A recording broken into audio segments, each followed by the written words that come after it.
Bonjour ou bonsoir, selon l'heure à laquelle vous nous regardez. Je suis chroniqueur audio et animateur de podcast à l'ODJ Media, et j'ai le plaisir de vous lire aujourd'hui une chronique signée Nisrine Jawadi.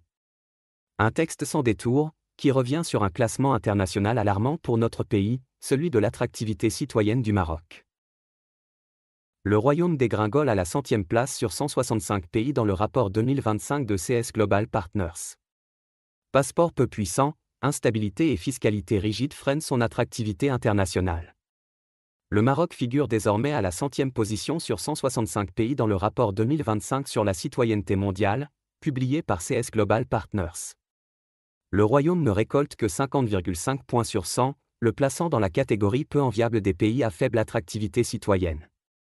Ce classement, bien connu des investisseurs et des citoyens fortunés qui cherchent une deuxième nationalité, repose sur 5 critères clés: qualité de vie, stabilité, opportunités économiques, liberté financière et liberté de circulation.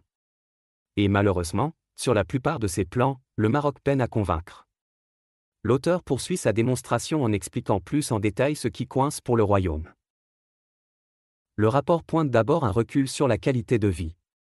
Santé, éducation, environnement, les efforts ne suffisent pas à combler les lacunes structurelles, et le Royaume reste perçu comme une destination secondaire par ceux qui cherchent un niveau de vie élevé. La question de la sécurité et de la stabilité interne pose également problème.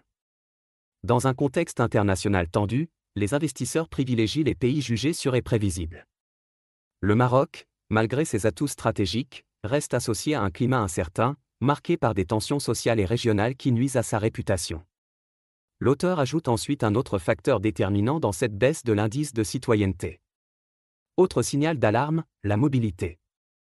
Le passeport marocain continue de limiter fortement la liberté de circulation.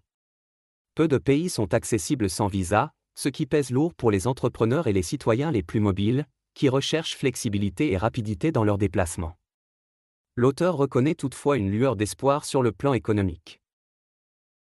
Sur le plan économique, il y a tout de même un point de respiration. Grâce à une dynamique de croissance soutenue et des réformes en cours, le Maroc gagne des points en matière d'opportunités économiques. Les investisseurs reconnaissent une volonté de modernisation, même si elle reste freinée par d'autres facteurs. Enfin, la liberté financière reste à la traîne. Transparence fiscale, confiance dans le système juridique, fluidité des investissements, autant de chantiers encore trop lents à progresser. Le pays est clairement invité à accélérer ses réformes pour espérer remonter la pente. L'auteur insiste enfin sur les efforts à faire en matière de liberté financière.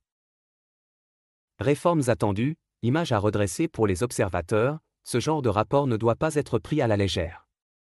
Il sert de baromètre à ceux qui, dans le monde, veulent investir, s'installer ou collaborer avec un pays. Une mauvaise note peut vite refroidir les plus motivés. Les mois à venir seront décisifs. Des réformes sont attendues, notamment pour renforcer les libertés de circulation, fluidifier les démarches fiscales et rassurer les investisseurs étrangers.